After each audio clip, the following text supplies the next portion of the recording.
يفقهوا قولي. أما بعد فأعوذ بالله من الشيطان الرجيم. إن عدة الشهور عند الله 12 شهرا في كتاب الله يوم خلق السماوات والأرض منها 4 حرم ذلك الدين القيم فلا تظلموا فيهن أنفسكم. یقیناً اللہ تبارک و تعالیٰ کے ہاں مہینوں کی گنتی 12 ہے، اسی دن سے جس دن اللہ نے آسمان و زمین کو پیدا فرمایا تھا. ان میں سے 4 مہینے حرمت والے ہیں. ان مہینوں میں تم اپنی جانوں پہ ظلم نہ کرو. محترم سامعین حضرات، سال کا پہلا مہینہ محرم الحرام، شہر اللہ المحرم، اللہ کا مہینہ محرم جاری اور ساری ہے. یہ بڑی عظمت کا مہینہ اور بڑی شان و شوکت کا مہینہ ہے، لیکن بہت سے لوگ اس مہینے کے بارے میں غلط فہمی کا شکار ہیں. اس مہینے میں بہت سے کام سر انجام دیے جاتے ہیں جن کا ہماری شریعت سے کوئی تعلق نہیں ہے. موقع کی مناسبت سے آج کے خطبہ جمعۃ المبارک میں یہ عرض کرنے کی کوشش کروں گا کہ اس مہینے میں کون سے کام کیے جاتے ہیں جو کہ غلط ہیں اور ہمیں کیا کرنا چاہیے، اور اس مہینے کی تاریخی اور اسلامی حیثیت کیا ہے. سب سے پہلی بات، عام طور پہ لوگ یہ سمجھتے ہیں کہ یہ محرم کا مہینہ سیدنا حضرت حسین رضی اللہ تعالی عنہ کی شہادت کی وجہ سے معروف ہے. اس میں کوئی شک نہیں کہ سیدنا حسین رضی اللہ تعالی عنہ، ان کی شہادت کا المناک واقعہ تاریخ کے اندر خون کے قلم سے اور خون کی سیاہی سے لکھا گیا ہے اور لکھا جانا بھی چاہیے. لیکن مسلمان، اسلام محرم الحرام کے مہینے کو اس سے بھی پہلے جانتے ہیں. جیسا کہ قرآن مجید کی سورۃ توبہ میں اللہ تعالیٰ نے فرمایا، لوگوں سال کے 12 مہینے ہیں. یہ 12 مہینے جس دن ہم نے آسمان اور زمین پیدا کیے تھے اسی دن بنا دیے تھے. اور ان 12 مہینوں میں 4 مہینے حرمت والے ہیں. 3 مہینے لگاتار، ذوالقعدہ، ذوالحجہ اور محرم، اور 4تھا مہینہ رجب. یہ حرمت والے مہینے ہیں. ان کا معنی کیا ہے؟ قرآن مجید کی اسی سورت کی اسی آیت میں اللہ تعالیٰ نے فرمایا، منها 4 حرم ذلك الدین القیم فلا تظلموا فیہن انفسکم. یہ 4 مہینے حرمت والے ہیں. ان کی حرمت کا خیال رکھو، ان کی عزت کا، ان کے ادب کا، ان کی شان و شوکت کا. ان مہینوں میں اپنی جانوں پہ ظلم نہ کرو، یعنی جنگ و جدال نہ کرو، قتل و غارت نہ کرو، فتنہ فساد نہ کرو، لڑائی جھگڑا نہ کرو، کسی کو گالی نہ دو. اس کا یہ مطلب نہیں ہے کہ باقی مہینوں میں دو، نہیں، باقی مہینوں میں بھی یہ کام نہ کرو، لیکن ان مہینوں میں من باب اولا یہ کام نہ کرو. بے عین ہی اسی طرح جیسے اگر کوئی آدمی مسجد میں آ کر سگریٹ پیتا ہے یا کسی کو گالی دیتا ہے تو ہم اسے کیا کہتے ہیں؟ شرم نہیں آتی؟ مسجد میں بھی گالی دیتے ہو، مسجد میں بھی سگریٹ پیتے ہو. اس کا یہ مطلب تو نہیں ہے کہ باہر جا کر پی لیا کرو، باہر جا کے دے لیا کرو. مطلب یہ ہے کہ یہ گناہ باہر بھی گناہ ہے اور مسجد میں اندر یہ بہت بڑا بن جاتا ہے. اسی طریقے سے اللہ تعالیٰ نے فرمایا یہ جنگ و جدال، یہ قتل و غارت، یہ فتنہ فساد، یہ لڑائی جھگڑا، یہ گالی گلوچ باقی مہینوں میں بھی ناجائز ہے، لیکن ان حرمت والے مہینوں میں بہت زیادہ ناجائز، لہٰذا اپنی جان کے اوپر ظلم مت کرو۔ یہ محرم کا مہینہ آسمان اور زمین کی پیدائش کے وقت ہی بنا دیا گیا تھا کہ یہ عزت والا مہینہ ہے، حرمت والا مہینہ ہے، اس کا لحاظ رکھنا ہے۔ اور پھر مشرکین مکہ حرمت والے مہینوں میں لڑائی نہیں کرتے تھے، ظالم اور فاسق اور فاجر اور مشرک ہونے کے باوجود جو حرمت کے مہینے ہوتے ان میں لڑائی نہیں کرتے تھے، لیکن کرتے کیا؟ ہیرا پھیری کرتے تھے۔ اگر محرم کے مہینے میں لڑنے کی ضرورت پیش آ جاتی تو محرم میں لڑائی کر لیتے اور کہتے یہ محرم کا مہینہ نہیں، یہ سفر کا مہینہ، اور سفر کے مہینے کو کھلا چھوڑ دیتے اور اس میں لڑائی نہ کرتے اور کہتے یہ محرم کا مہینہ۔ اللہ تعالیٰ نے اس کا بھی قرآن مجید میں ذکر کیا، اس کو نسی کہا جاتا ہے۔ انما النسیء زیادۃ فی الکفر، مہینوں کے آگے پیچھے کر دینا یہ کفر میں اور زیادتی ہے، یعنی ان کا پہلے کفر موجود تھا اور انہوں نے اور زیادہ کفر جو ہے وہ کر لیا۔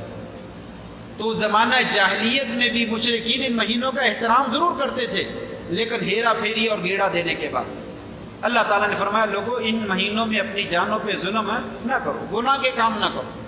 لیکن افسوس کہ جتنی زیادہ تاکید کے ساتھ ان مہینوں میں گناہ کے کاموں سے اور فتنہ و فساد اور لڑائی جھگڑے کے کاموں سے منع کیا گیا ہے، اتنا ہی زیادہ اس مہینے میں فتنہ و فساد، لڑائی جھگڑا، قتل و غارت اور اسی طریقے سے گناہ کے کام، بدعات اور خرافات کے کام کیے جاتے ہیں۔ ایک مسلمان ہونے کی ناحیے سے، شریعت کے ناحیے سے چند باتیں عرض کروں گا۔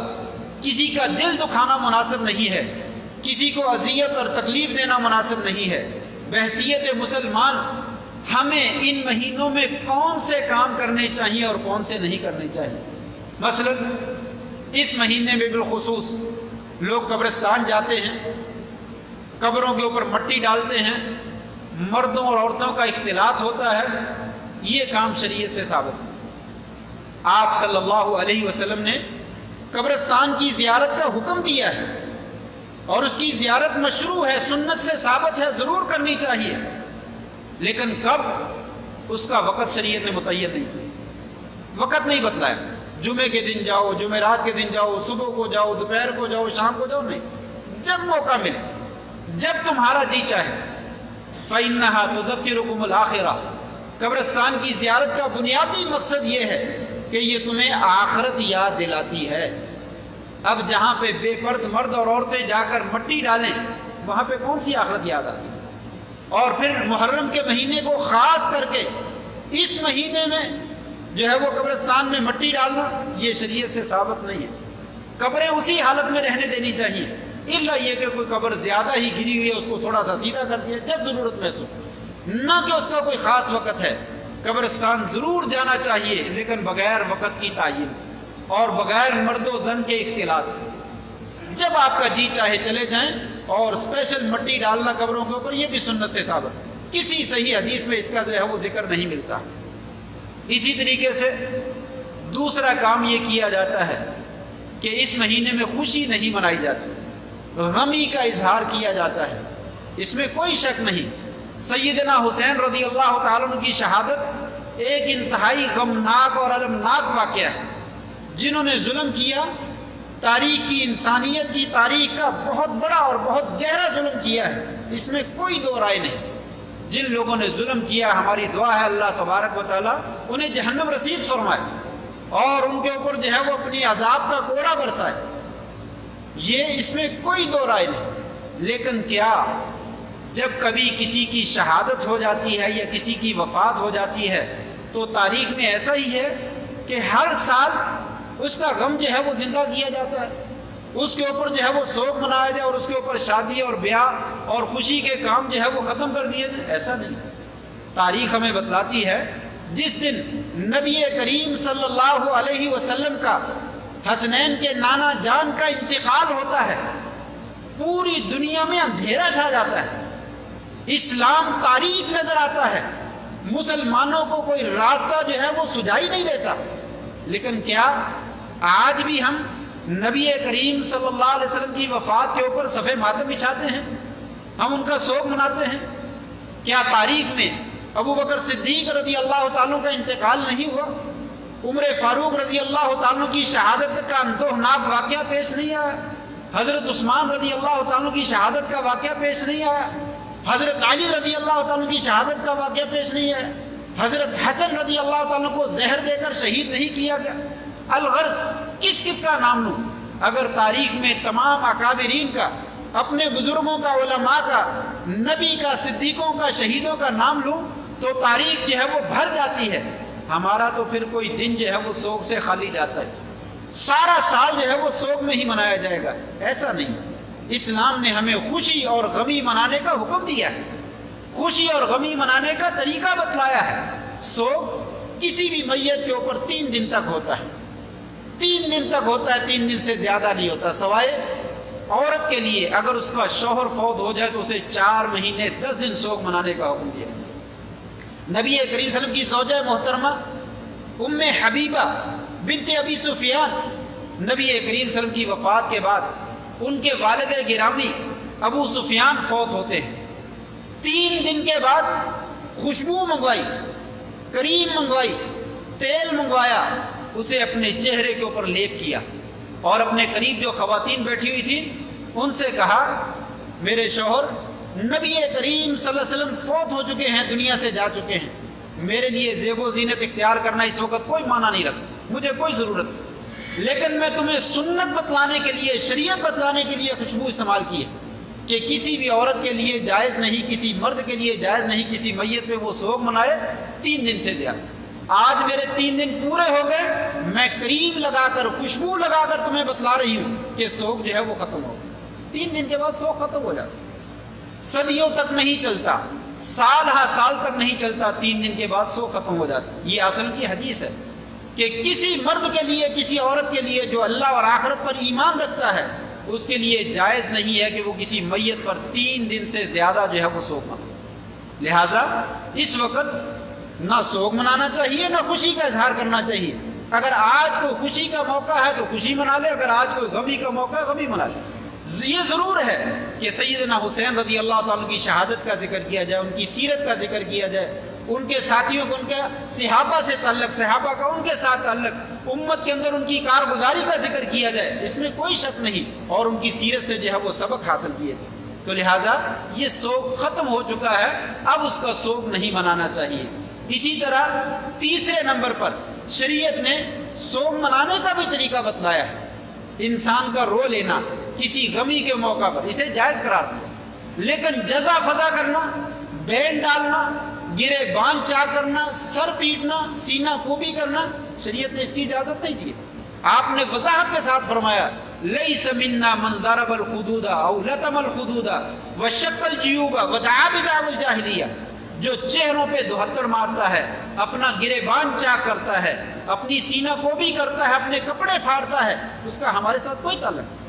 زمانہ جاہلیت کی آوازیں نکالتا ہے، اس کا ہمارے ساتھ کوئی تعلق نہیں۔ آپ سلم کی ابو موسیٰ اشعری رضی اللہ تعالیٰ حدیث بیان کرتے ہیں، آپ نے فرمایا انا بریء من السالکۃ والحالکۃ والشاقۃ، میں اونچی اونچی آواز میں رو رو کر پیٹنے والے، اپنی آوازیں نکالنے والے سے میں بری ہوں، اور میں چہرے پہ دھوتڑ مارنے والے، اپنے بال نوچنے والے، گرے بان پھاڑنے والے سے میں بری ہوں، میرا اس کے ساتھ کوئی تعلق۔ یہ شریعت نے حکم دیا ہے، لہٰذا غمی منائیے جیسے آپ نے منائی ہے۔ نبی صلی اللہ علیہ وسلم نے اپنا بیٹا اپنے ہاتھوں پہ اٹھا رکھا ہے، بعض روایات میں نواسا اپنے ہاتھوں پہ اٹھا رکھا ہے، اور آپ کی آنکھوں سے آنسو جاری ہیں۔ صحابہ نے کہا یا رسول اللہ آپ بھی روتے ہیں؟ کہا جی ہاں، یہ غم ہے، یہ محبت ہے، مجھے بھی اپنے بچوں سے محبت ہے۔ شریعت جو ہے وہ ہمیں رونے سے منع نہیں کرتی، لیکن ہم اپنی زبان سے ایسا کوئی کلمہ نہیں کہتے جو ہمارے رب کو جو ہے وہ ناراض کرتے ہیں۔ الا ما یرضی ربنا، ہم وہی کہتے ہیں جو ہمارے پروردگار کو راضی کر دے۔ انا للہ و انا الیہ راجعون۔ رونا منع نہیں ہے، لیکن چیخو پکار کرنا، وویلا کرنا، نوحہ کرنا اور بین ڈالنا جو ہے وہ شریعت نے منع فرمایا، لہٰذا غمی کے موقع پر ایسا نہیں کیا جاتا۔ چوتھے نمبر پر اس مہینے میں جو سب سے بڑا گناہ کیا جاتا ہے وہ صحابہ کرام رضوان اللہ علیہم اجمعین، ان کی شان اقدس میں توہین آمیز رویہ اختیار کیا جاتا ہے، ان کو جو ہے وہ گالی دی جاتی ہے، ان کو برا بلا کہا جاتا ہے۔ در حقیقت یہ صحابہ کرام کو گالی نہیں ہے، یہ رسول اللہ صلی اللہ علیہ وسلم کو گالی۔ یہ اہل بیت کو گالی ہے، یہ اللہ کے قرآن کو اور اللہ کے دین کو گالی ہے اور اللہ تبارک و تعالیٰ کو گالی۔ ابھی پچھلے دنوں آپ نے سنا کہ کسی نے نعوذ باللہ من ذالک ابو بکر صدیق رضی اللہ تعالیٰ عنہ کو کافر قرار دیا۔ انا للہ و انا الیہ راجعون۔ یہ اسلامی ملک ہے جہاں پہ صحابہ کرام کو سر عام ممبروں کے اوپر خطبہ دیتے ہوئے، تقریر کرتے ہوئے جو ہے وہ گالی دی جاتی ہے۔ یہ ابو بکر صدیق رضی اللہ تعالیٰ کو گالی نہیں دی گئی، یاد رکھیے، یہ آپ صلی اللہ علیہ وسلم کو گالی دی گئی، یہ صحابہ کرام کو گالی نہیں دی گئی بلکہ اللہ کے دین کو گالی دی گئی ہے، اللہ تبارک و تعالیٰ کو گالی دی گئی۔ جانتے ہیں اللہ تبارک و تعالیٰ نے قرآن مجید میں کہا رضی اللہ عنہ و رضوا عنہ، اللہ بھی ان سے راضی ہو گئے، وہ اللہ سے راضی ہو گئے۔ اللہ تبارک و تعالیٰ نے جگہ جگہ ان کے سچے ایمان کی شہادتیں دی، بلکہ لوگوں کو کہا لوگوں تم نے ایمان لانا ہے تو میرے نبی کے صحابہ جیسا ایمان، اگر تم اسی جیسا ایمان لاتے ہو تو تمہارا ایمان قابل قبول ہے، اگر تم ان جیسا ایمان نہیں لاتے تو تمہارا ایمان قابل قبول ہے۔ کیا سمجھتے ہیں ابو بکر صدیق رضی اللہ تعالیٰ کو گالی دے کر اس نے اپنے ایمان کو بچایا ہے، اپنے دین کو بچایا ہے، بلکہ اپنے لیے تباہی کو خرید لیا، اپنے لیے جہنم کا سودا کر لیا۔ ہم حکومت وقت سے انتہائی ادب کے ساتھ گزارش کرتے ہیں کہ ایسے لوگوں کو پکڑ کر قرار واقعی سزا دی جائے تاکہ ملک میں انتشار نہ پھیلے۔ یہ وہ لوگ ہیں جو در حقیقت ملک میں انتشار پیدا کرنے کا باعث ہیں، فتنہ پیدا کرنے کا باعث ہیں۔ وہ چاہتے ہیں کہ ملک کے اندر جو ہے وہ لڑائی ہو، ملک کے اندر جو ہے وہ فتنہ ہو۔ جب کوئی دوسرا بات کرتا ہے تو اس وقت جو ہے اس کو گرفتار کر لیا جاتا ہے۔ کیا اس محرم کے مہینے میں میں حکومت وقت سے یہ عرض کروں گا، منتظمین سے یہ عرض کروں گا کہ ایسا نہیں ہے کہ بہت سارے علماء پر، بہت سارے خطباء پر اس وقت پابندی ہے، وہ تقریر نہیں کر سکتے، وہ دوسرے شہر میں نہیں جا سکتے، لیکن ایک ایسا آدمی جو دین کا اور صحابہ کا دشمن، اسے آزادی دی جائے اور اسے ابھی تک گرفتار نہیں کیا گیا، ایف آئی آر اس کے خلاف کاٹی گئی ہے، وہ تو اس سے پہلے بہت زیادہ کاٹی گئی۔ لہٰذا ہم گزارش کرتے ہیں کہ اس کو پہلی فرصت میں گرفتار کر کے قرار واقعی سزا دی جائے تاکہ دوسروں کے لیے عبرت ہو جائے اور ملک کے اندر امن اور اطمینان جو ہے، سکون کی فضا جو ہے وہ پیدا ہو۔ آپ صلی اللہ علیہ وسلم کا ارشاد گرامی قرآن مجید میں تو ہے ہی ہے۔ آپ صلی اللہ علیہ وسلم فرمایا تھا اے لوگو میرے صحابہ کو گالی نہ دیں، میرے صحابہ کو گالی نہ دینا، اگر تم احد پہاڑ کے برابر سونا بھی خرچ کر ڈالو، یاد رکھنا میرے صحابہ کا ایک مٹھی جو خرچ کرنا اس کا مقابلہ نہیں کر سکتا۔ احد پہاڑ 14-15 کلومیٹر پر پھیلا ہوا پہاڑ، اتنا سونا ہو اور ایک مٹھی جو کی ہو جس کی کوئی ویلیو نہیں ہے، کہا اس کا مقابلہ نہیں کر سکتے۔ میرے صحابہ کو گالی نہ دینا۔ جو لوگ صحابہ کو گالی دیتے ہیں سوائے جہنم کا ایندھن بننے کے اور کچھ نہیں خریدتے۔ لہٰذا اس مہینے میں ادب کرنا چاہیے تھا، احترام کرنا چاہیے تھا، لیکن اس مہینے میں اتنی ہی اس مہینے کی جو ہے وہ پامالی کی جاتی۔ آئیے میں آپ کو بتلاتا ہوں، آج ہمیں دین سے غافل کر دیا گیا، آج ہمیں ہمارے اصلی دین سے ہمیں غافل کر دیا گیا ہے، ہمیں کسی اور جانب میں الجھا دیا گیا ہے۔ یہ تاریخ کا واقعہ قرآن مجید نے بھی بیان کیا، تاریخ بھی بیان کرتی ہے۔ 10 محرم کو حضرت حسین رضی اللہ تعالیٰ کی شہادت، اس میں کوئی شک نہیں، لیکن آپ جانتے ہیں 10 محرم کو کیا ہوا تھا؟ نبی کریم صلی اللہ علیہ وسلم مکہ میں مشرکین کو دیکھتے تو وہ بھی 10 محرم کا روزہ رکھتے تھے۔ حضرت حسین رضی اللہ تعالیٰ کی شہادت سے کوئی 70 سال پہلے کی بات ہے، مکہ میں زمانہ جاہلیت میں لوگ جو ہے روزہ رکھتے تھے۔ آپ ہجرت کر کے مدینہ گئے تو وہاں پہ یہودی بھی روزہ رکھتے تھے 10 محرم کا۔ آپ نے پوچھا آپ روزہ کیوں رکھتے ہیں؟ کہا اس دن میں اللہ تبارک و تعالیٰ نے موسیٰ علیہ السلام کو، بنی اسرائیل کو فرعون جیسے سرکش بادشاہ کے خلاف فتح عطا فرمائی، کامیابی اور غلبہ عطا فرمایا تھا۔ اس دن فرعون کو غرق کر دیا گیا تھا، اس کو ڈبو دیا گیا تھا اور دنیا والوں کے لیے نشان عبرت بنا دیا گیا تھا۔ اس خوشی میں اللہ کا شکریہ ادا کرتے ہوئے روزہ رکھتے۔ آپ نے فرمایا نحن احق بموسیٰ منکم، ہم موسیٰ علیہ السلام کے زیادہ حقدار ہیں۔ آپ نے خود بھی روزہ رکھا اور صحابہ کو بھی روزہ رکھنے کا حکم دیا، اور پھر آپ نے بعد میں یہ بھی کہا لئن بقیت لأصومن التاسع، اگر آئندہ سال میں زندہ رہا تو 9 کا روزہ رکھوں گا تاکہ یہودیوں کی مخالفت بھی ہو جائے۔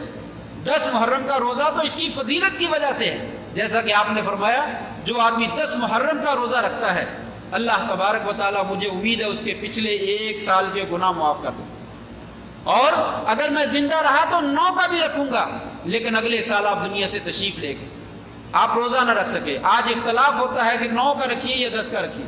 صحیح بات یہ ہے 10 کا بھی رکھنا چاہیے، 9 کا بھی رکھنا چاہیے۔ 10 کی اصل فضیلت ہے، اور 9 کا روزہ یہودیوں کی مخالفت کی وجہ سے۔ اور پھر آپ صلی اللہ علیہ وسلم نے تو پورے محرم کے روزے بہترین قرار دیے۔ افضل الصیام بعد صیام رمضان صیام اللہ شہر اللہ المحرم۔ لوگوں، رمضان کے روزوں کے بعد افضل ترین روزہ محرم کا روزہ ہے، محرم کے دنوں کا روزہ ہے، تو لہٰذا 2-4 روزے زیادہ بھی رکھ لیے جائیں تو کوئی حرج نہیں۔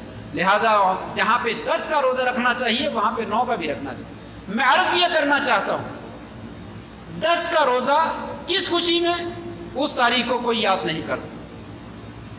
10 تاریخ کا جو روزہ رکھا جاتا ہے وہ کس خوشی میں ہے، اسلام کی اس تاریخ کو آج کوئی نہیں جانتا کہ بنی اسرائیل جن کے بچوں کو فرعون ذبح کر دیا کرتا تھا، عورتوں کو زندہ چھوڑ دیا کرتا تھا، انہیں محکوم اور غلام بنا کے رکھا تھا، ان کو مزدوری نہیں دیتا تھا، بھوکے پیاسے مارتا تھا، وہ ظالم حکمران جب اللہ تعالیٰ نے موسیٰ علیہ السلام کو پیدا کیا تو اللہ تعالیٰ نے بتلایا لوگوں عقیدہ رکھو کہ تمہارا خالق اور مالک، تمہاری زندگی اور موت کا مالک اللہ تبارک و تعالیٰ ہے، وہ جس کو زندہ رکھنا چاہے دنیا کی کوئی طاقت اسے مار نہیں سکتی ہے۔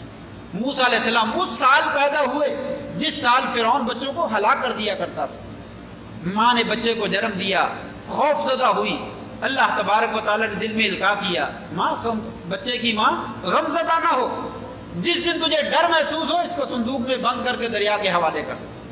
صندوق چلتا ہوا فرعون کے محلات سے گزرا، وہاں سے انہوں نے پکڑ لیا، فرعون مارنے لگا، بیوی نے کہا نہیں بچہ بڑا خوبصورت ہے، اسے قتل نہ کرو، ہمارے پاس بیٹا نہیں ہے، شاید ہم اس کو بیٹا بنا لیں۔ فرعون جیسا رب العالیٰ کہنے والا گھر میں بیٹا موجود نہیں تھا، بیوی نے کہا شاید ہم اس کو اپنا بیٹا بنا لیں، یہ ممکن ہے یہ ہم کو فائدہ دے۔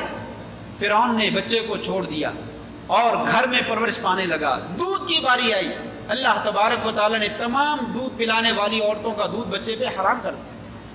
تلاش کرتے کرتے موسیٰ علیہ السلام کی والدہ تک بات پہنچی کہ وہ عورت اس کو دودھ پلا سکتی ہے۔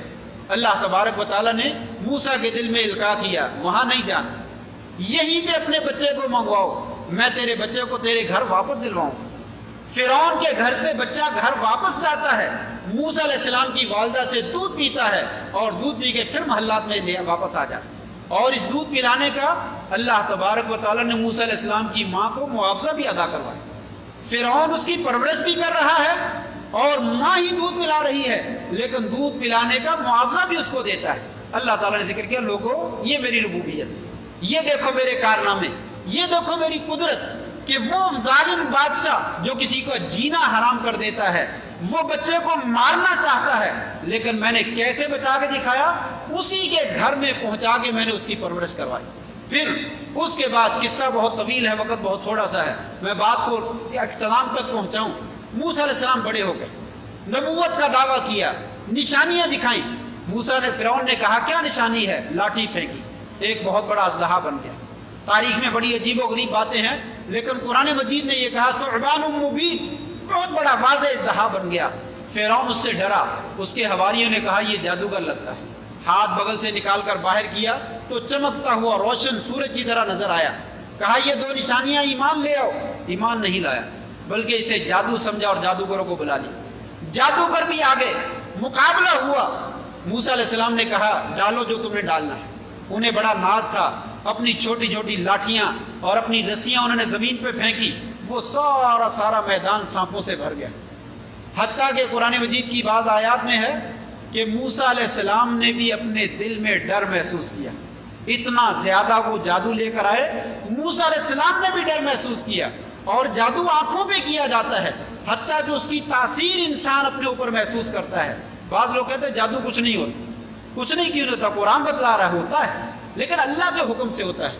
موسیٰ علیہ السلام نے بھی ڈر محسوس کیا، اگر وہ جادو کچھ نہ ہوتا تو موسیٰ علیہ السلام کبھی نہ ڈرتے، حالانکہ اللہ کی نشانیاں خود دیکھ چکے تھے۔ اللہ تعالیٰ کا موسیٰ ڈرو نہیں، اپنی لاٹھی تم بھی پھینک، اپنی لاٹھی پھینکی، وہ بڑا اژدہا بن گیا اور ساری چھوٹی چھوٹی لاٹھیوں کو، سانپوں کو جو ہے وہ نکل گیا۔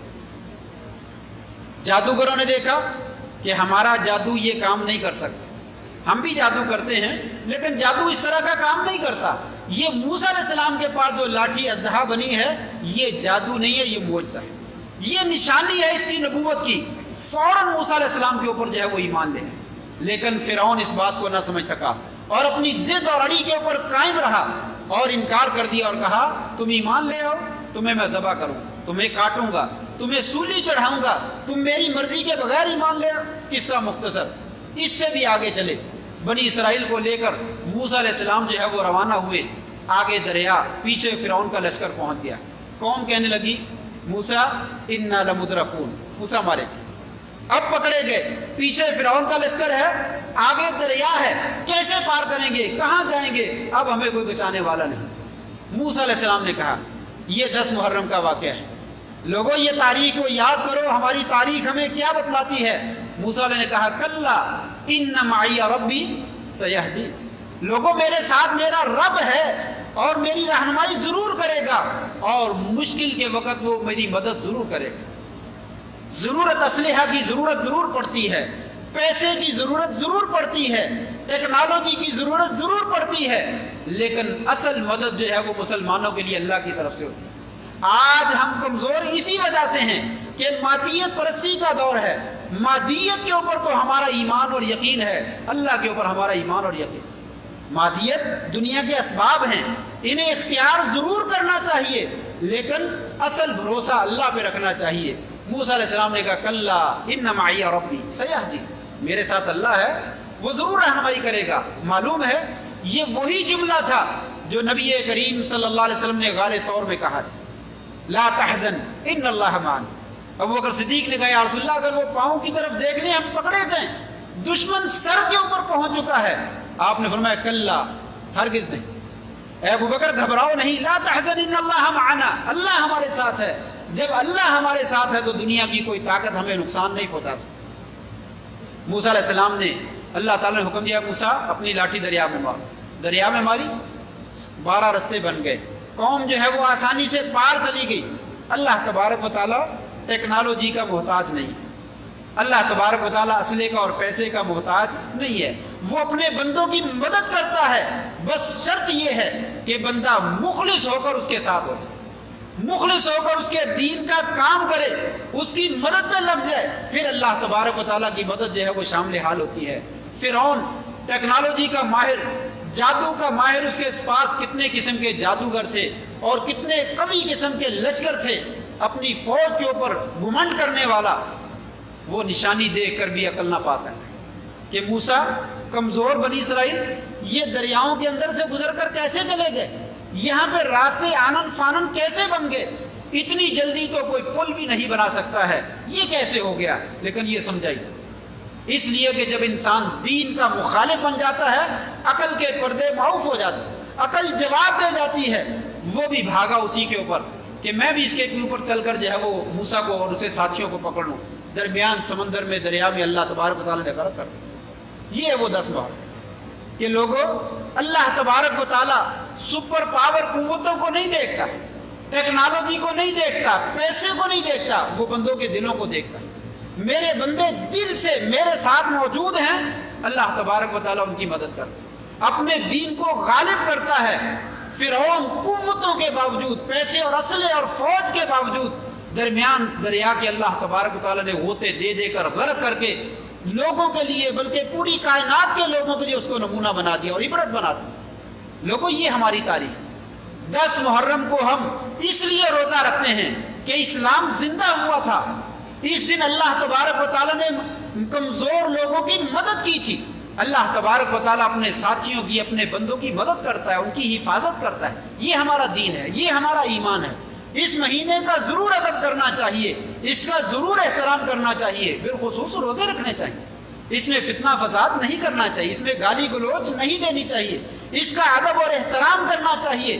اس میں نماز پابندی کے ساتھ پڑھنی چاہیے باقی مہینوں میں، لیکن اس میں بالخصوص پڑھنی چاہیے. یہ اس کا ادب، یہ اس کا احترام ہے، نہ کہ شریعت کی خلاف ورزی کر کے، شریعت کے معاملات کا مذاق اڑا کر، دین کو جو ہے وہ پسے پش ڈال کر. یہ اس کا احترام نہیں.